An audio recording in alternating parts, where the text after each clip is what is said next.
லக்ஷ்மி ஸ்ரீ சமையலறையில் இன்றைக்கி வந்து ராகியும் ஜவ்வரிசியும் வச்சு ஒரு பிரேக்ஃபாஸ்ட் எப்படி செய்கிறதுன்ட்டு பார்க்கலாங்க. அதுக்கு என்னென்ன தேவை, எப்படி செய்கிறதுன்ட்டு பார்க்கலாம் வாங்க. பாருங்கள், ஒரு பவுல் எடுத்துகிட்டு அதில் வந்து நான் ஒரு கப்பு வந்து கேழ்வரகு எடுத்துக்கிறேங்க. ராகின்னு சொல்லலாம், கேழ்வரகுன்னு சொல்லலாம். நான் ஒரு கப்பு எடுத்துருக்கிறேன். நீங்கள் கிளாஸில் கூட அளந்துக்கோங்க, ஒரே மாதிரி அளந்துக்கோங்க. நான் ஒரு கப்பில் வந்து ராகி எடுத்துருக்கேன். ராகி ஒரு கப்பு போட்டோங்க. அதே கப்பில் ஜவ்வரிசி, மாவு ஜவ்வரிசி வந்து ஒரு கப்பு எடுத்துக்கலாங்க. ஜவ்வரிசி ஒரு கப்புங்க. 1/4 கப்பு உளுத்தம்பருப்பு. நீங்கள் வந்து கருப்பு உளுத்தம்பருப்புன்னு எடுத்துக்கோங்க, நான் வெள்ளை உளுத்தம்பருப்புன்னு எடுத்துக்கோங்க. நான் வந்து வெள்ளை உளுத்தம்பருப்பு போட்டுக்கிறேன். 1/4 கப்பு போட்டால் போதுங்க. வெந்தயம் வந்து 1 ஸ்பூனுங்க. இது போட்டு நல்லா நம்ம கழுவிக்கலாங்க. ஒரு 2-3 முறை நல்லா கழுவிக்கலாம். ஏன்னா ராகியில் வந்து மண் தூசுலாம் இருக்குங்க. நல்லா தண்ணி ஊற்றிக்கலாங்க. நல்லா தண்ணி ஊற்றி நல்லா கை போட்டு நல்லா நம்ம கழுவி எடுத்துக்கலாங்க. 4-5 முறை கழுவிட்டு நம்ம தண்ணி ஊற்றி வச்சிடலாங்க. 4-5 டைம் கழுவி எடுத்துனுட்டோங்க. இப்போது நம்ம நல்ல தண்ணி ஊற்றி ஊற வச்சிடலாங்க. ஊற வச்சுட்டு நம்ம ஒரு 6 ஹவர் ஊறட்டுங்க. அப்புறமா நம்ம வந்து எப்படி செய்கிறது என்னன்னு பார்க்கலாங்க. கேஸ் மேலே கடாய் வச்சுருக்கோங்க. கடாய் நல்லா காஞ்சோன்னே ஒரு 2 ஸ்பூன் எண்ணெய் ஊற்றிக்கலாங்க. நம்ம எண்ணெய் காஞ்ச உடனே நம்ம வந்து 2 ஸ்பூன் கொள்ளு போட்டுக்கலாங்க. 2 ஸ்பூன் கொள்ளு போட்டுக்கலாம். இப்போங்க எந்த ஸ்பூன்னாலும் நம்ம அளந்து கொள்ளு எடுத்தோமோ அதே ஸ்பூனில் 1 ஸ்பூன்னு கடலப்பருப்பு. கொள்ளு வந்து ரொம்ப உடம்புக்கு நல்லதுங்க. நம்ம உடம்புல வந்து கெட்ட கொழுப்புலாம் இருந்தால் கரைக்கிற தன்மை கொள்ளுக்கு ஜாஸ்தி இருக்குதுங்க. நல்லா வறுத்துக்கணுங்க. செவக்க ஓரளவுக்கு செவக்கும் போதே நம்ம இப்போ வந்து தேங்காய் எடுத்து வச்சுருக்கோங்க.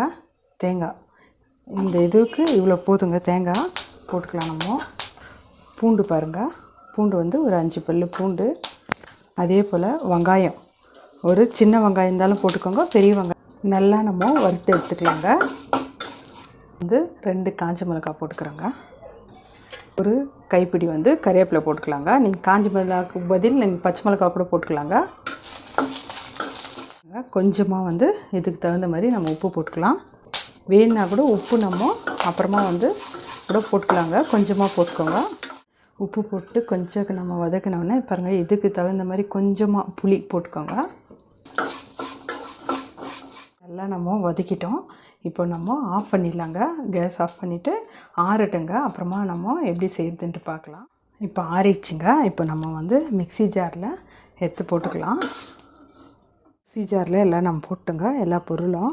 இப்போ ஃபஸ்ட்டு நம்ம கொரன்னு அரைச்சிட்டு அப்புறமா கொஞ்சம் தண்ணி ஊற்றி அரைச்சிக்கலாங்க. சட்னி பாருங்கள், ரெடி ஆயிடுச்சு. இந்த மாதிரி தான் நம்ம அரைச்சிக்கணுங்க. டேஸ்ட் வந்து ரொம்ப நல்லாயிருக்குங்க. தோசை இட்லியோடு இல்லைங்க, சாதத்தோடு பிசைஞ்சு சாப்பிட்றதுக்கு கூட இந்த சட்னி ரொம்ப நல்லாயிருக்குங்க.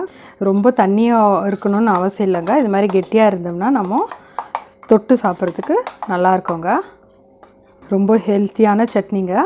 வெயிட் லாஸ் பண்ணுறவங்களாம் இந்த சட்னி இந்த மாதிரி நம்ம தோசையோடவோ இட்லியோடவோ சாதத்தோடவும் எடுத்துக்கலாங்க. கொள்ளு வந்து உடம்புக்கு ரொம்ப நல்லதுங்க. அதனால் இந்த மாதிரி சட்னி செஞ்சு ஹெல்த்தியான நம்ம தோசை சாப்பிடும்போது இந்த மாதிரி சட்னி செஞ்சு நம்ம சாப்பிட்டோம்னா ரொம்ப நல்லதுங்க உடம்புக்கு. கடுகு உளுத்தம்பருப்பு போட்டு நம்ம கொஞ்சம் கறிவேப்பிலை போட்டு தாளிச்சிக்கலாங்க. தாளிக்கிறவங்க விருப்பம் இருக்கிறவங்க தாளிச்சிக்கோங்க. நானே இப்படியே தான் வைக்க போகிறேங்க. டேஸ்ட் வந்து ரொம்ப நல்லா இருக்குதுங்க இந்த சட்னி. 5 ஹவர் 6 ஹவர் நல்லா ஊறணுங்க. ஊறினோடனே பாருங்கள், நல்லா ஊறி வந்துடுச்சு பாருங்கள். எல்லாம் நம்ம போட்ட பொருள்லாம் வந்து நல்லா ஊறிடுச்சுங்க. தண்ணி வெடிக்கட்டிட்டு இப்போ நம்ம மிக்ஸி ஜாரில் போட்டுக்கலாங்க. தண்ணி இல்லாத நம்ம எல்லாத்தையும் எடுத்து போட்டுக்கணுங்க. நான் 2 பேட்சாக அரைக்கலான்ட்டு கொஞ்சமாக போட்டிருக்கேங்க.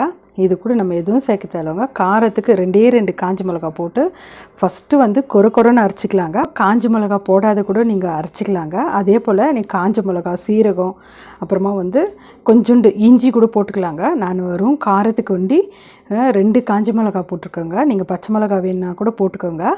நம்ம ஃபஸ்ட்டே வந்து தண்ணி ஊற்றிட்டோம்னா நம்ம வந்து நைஸாக அரையாதுங்க. ஏன்னா ராகி வந்து அரைகிறது கொஞ்சம் கஷ்டங்க. நல்லா ஊறிச்சுன்னா அரைஞ்சிடுங்க. நம்ம வந்து ஃபஸ்ட்டு கொரன்னு அரைச்சிட்டு அப்புறமா வந்து கொஞ்சம் தண்ணி ஊற்றி நம்ம அரைச்சிக்கலாங்க. தோசை மாவு பதத்துக்கு நம்ம அரைச்சி எடுத்துக்கலாங்க. இது மாதிரி நம்ம நைஸாக அரைச்சா போதுங்க. இருப்போம் இன்னொரு பேட்ச் இருக்குது பாருங்கள், அதையும் நான் போட்டுக்கிறேன். 2வது பேட்ச் அரைக்கும் போது எதுவும் நம்ம போட தேவையில்லைங்க. அப்படியே நம்ம அரைச்சி எடுத்துன்னு வந்துடலாங்க. 2வது பேட்சும் அரைச்சின்னு வந்துட்டோங்க. தோசை பதத்துக்கு நம்ம கரைச்சி எடுத்துக்கலாங்க. ரொம்ப திக்காக வேணாங்க. இதுக்கு உப்பு போட்டு நம்ம கரைச்சி வச்சிடலாங்க. நான் ஒரு அரை ஸ்பூன் உப்பு எடுத்துருக்குறேன். நம்ம கலக்கிட்டு ஒரு 2 ஹவர் லைட்டாக புளிக்கட்டுங்க. அப்புறமா வந்து நம்மளுக்கு தோசை ஊற்றணுன்னா டேஸ்ட் வந்து ரொம்ப நல்லா இருக்குங்க. நம்ம உப்பு போட்டு கலக்கி வச்சுருந்தோங்க மாவு பாருங்கள். 2 ஹவர் பொறுத்து இவ்வளோ புளிச்சா போதுங்க. ரொம்ப புளிக்கணும்னு அவசியம் இல்லைங்க. இது புளிக்காத கூட இந்த தோசை ஊற்றலாங்க. டேஸ்ட் வந்து ரொம்ப நல்லா வருங்க. இது 2 ஹவர் புளிச்சிச்சின்னா இன்னும் டேஸ்ட் வந்து நல்லாயிருக்கும். தவா வந்து நல்லா காஞ்சிருக்கணுங்க. நல்லா காஞ்சிருந்தால் தோசை நம்மளுக்கு சுடுறதுக்கு ரொம்ப நல்லாயிருக்குங்க.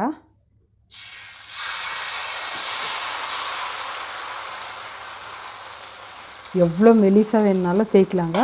ரொம்ப நல்லா வருங்க தோசை. சாணவங்களுக்கு நம்ம குண்டா கூட ஊற்றி கொடுக்கலாங்க. எங்களுக்கு எவ்வளோ மெலிசாக வேணுனாலும் நம்ம தேய்ச்சோம்னா அவ்வளோ சூப்பராக வருங்க. கொஞ்சோண்டு எண்ணெய் ஊற்றிக்கலாம். எண்ணெயோ நெய்யோ எது இருந்தாலும் ஊற்றிக்கோங்க. டேஸ்ட் வந்து ரொம்ப நல்லா இருக்குங்க. தோசை நம்மளுக்கு வந்து முட்டி வலிலாம் வரவே வராதுங்க. வாரத்தில் 2 நாள் செஞ்சு சாப்பிடுங்க. முட்டி வலிலாம் நம்மளுக்கு வராது. அதே போல் சட்னியும் நம்மளுக்கு உடம்புக்கு ரொம்ப நல்லதுங்க. கொள்ளு சேர்த்து இருக்கிறதுனால நம்மளுக்கு கெட்ட கொழுப்பெல்லாம் கரைக்கிற தன்மை கொள்ளுக்கு இருக்குதுங்க. அதனால் நீங்கள் வாரத்தில் 2 நாள் அந்த மாதிரி சட்னி செஞ்சு இந்த மாதிரி தோசையோடு சாப்பிட்டிங்கன்னா ரொம்ப நல்லதுங்க உடம்புக்கு.